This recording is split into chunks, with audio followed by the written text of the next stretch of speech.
Gaffer, of course, it's a quick turnaround at this time of year. It was a dominant performance and a disappointing result on Boxing Day, but how is everybody physically after that match? Okay, I just think disappointed, and when we say about dominant display, it was probably more dominant in the second half than it was the first half. I think it just, I don't know whether there was that break and you lose a bit of rhythm. I don't know, but the game never got into any rhythm in the first half, which probably didn't help us. But I think when we put more urgency into the game in the second half, I thought we were better. And our second half performance, even though we look at the goals and we think about the mistakes we've made, with the first goal, we can do better with that. We're sure if Carl Winchester stays inside and doesn't become one-on-one, Raquel Pike's got him, then he goes down the line. So we're not happy really with that. Neither of them two, to be honest. And then everybody will remember the Che Dunkley touch and him getting in Smith one-on-one, but it wasn't before that. We've had Jordan Shipley who could have done something better with the ball. We had Christian Sadie who could have been over that side of the pitch. We had Taylor Moore taking a touch. We then had Che who could have dropped round and dropped deeper, so the pass wasn't so long. We said before the game that they were the fourth best in the league for interceptions. So, for us, inviting them passes, and at the end of the day, Taylor could have gone back to Marco. So it isn't just on the moment where Che Dunkley's had a touch and it's gone straight off of Smith and they've gone through one-on-one. I say to him, 9 out of 10, you can get away with 1 or 2 mistakes. You can't get away with 3 or 4 all in the same passage of play, because 9 out of 10 it ends up in the back of your net. So we were really disappointed with both the goals, but I still think we've done enough where we should have won that game at the weekend. We know that. There's nothing we can do about it. But as I've said to the boys, it's 3 points you can't get back. So we have to look forward to our next game now, and that's what it is. The games, obviously over the Christmas period, they come thick and fast, but we know that and we've been preparing for that anyway. It's an unforgiving schedule, as you mentioned. Do you have to be extra careful with how you manage the players given the physical demands of 3 games in 6 days? Well, I don't know what we could do to manage them anyway. It's very difficult when you're working off the back of 12 or 13 players to manage them anyway. So I think what you can do is you can manage them in training. That's what you do have to do. Not manage them in the games, but in and around about training is obviously something that you do need to do, yeah. Cheltenham, a club and a place that you know and love. Yeah. Is it a fixture you look out for at the start of the season a little bit? Yeah, I think so. I think that would be fair to say. There's a few you look out for, but obviously Cheltenham. It's my hometown. Still got family and friends there. So, yeah, I mean, it would be a game that I would look out for. I wouldn't necessarily do anything different, but it's a game I would look out for sure, yeah. What have you seen of them in preparation for this fixture? Enough. I think Wade has done a great job there this year. I think that, they had a bit of a rocky result, didn't they, in the FA Cup.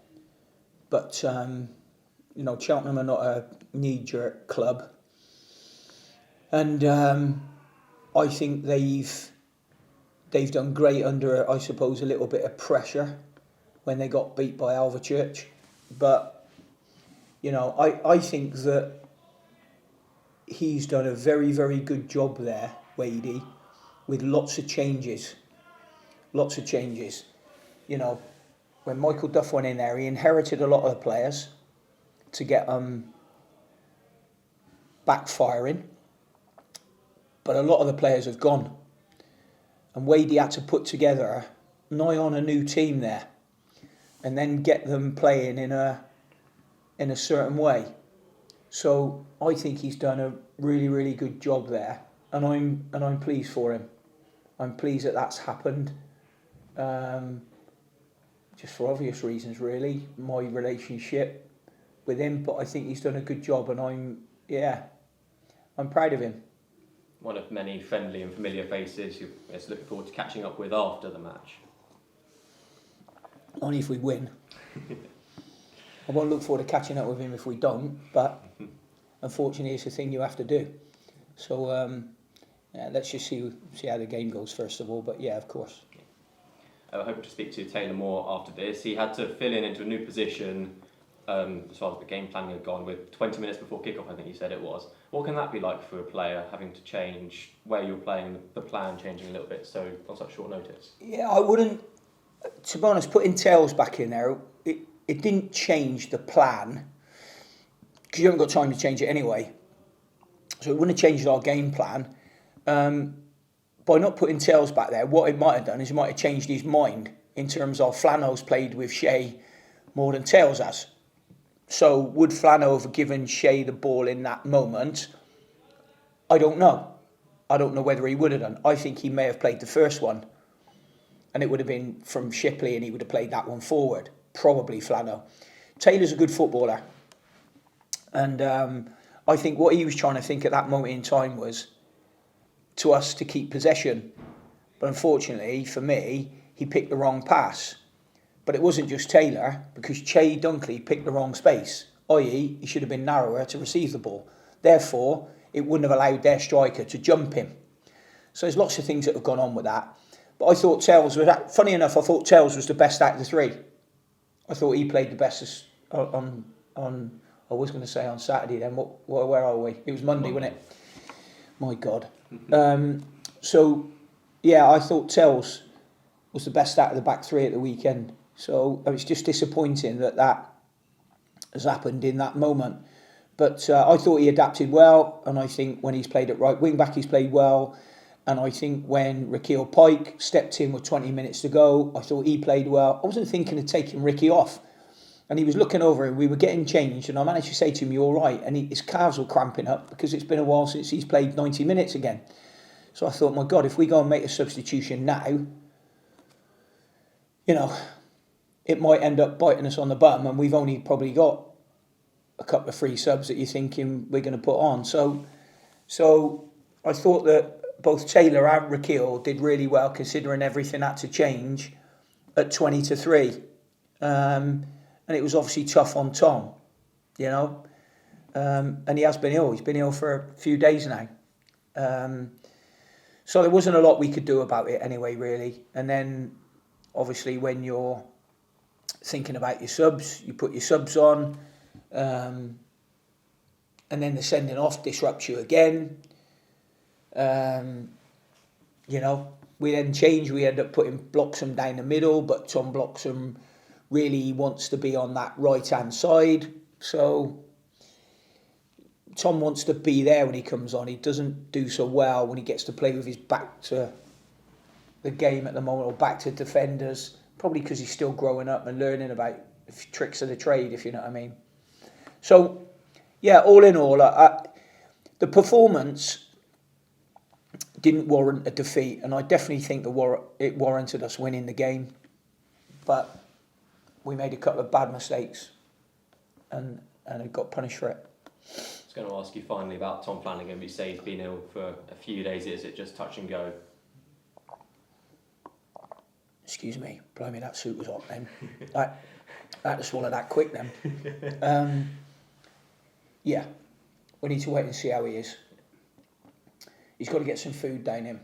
That's important. He's got to get food down him, because he hadn't eaten for a couple of days, and he was weak, going out on the pitch. So there was nothing we could do. He didn't have a gallop in him.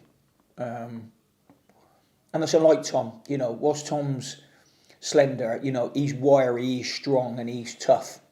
And he didn't look the best, but the reason we wanted him to try and see if he could get a start in the game was for the simple reason Rakeal hadn't played 90 minutes.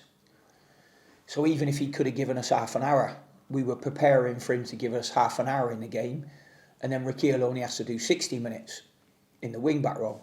So, yeah, it ended up being, I don't know, one of those days. We've had it a couple of times here this year where we've been, because of the injuries to if we'd have had Udo, Nurse, DaCosta, O'Brien and Bennett, it wouldn't have mattered so much. But we have to make big changes, if you know what I mean. We wouldn't have probably pushed Tom so late in the day, if you know what I mean. We would have made them changes a lot earlier.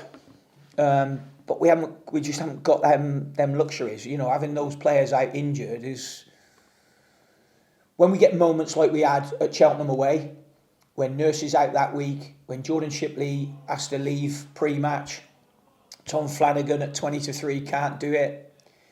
It rocks us a little bit. And we're all right if we've got a week to prepare, whoever's missing. But when you've got them moments and so quick and so close to the game, it's just not ideal.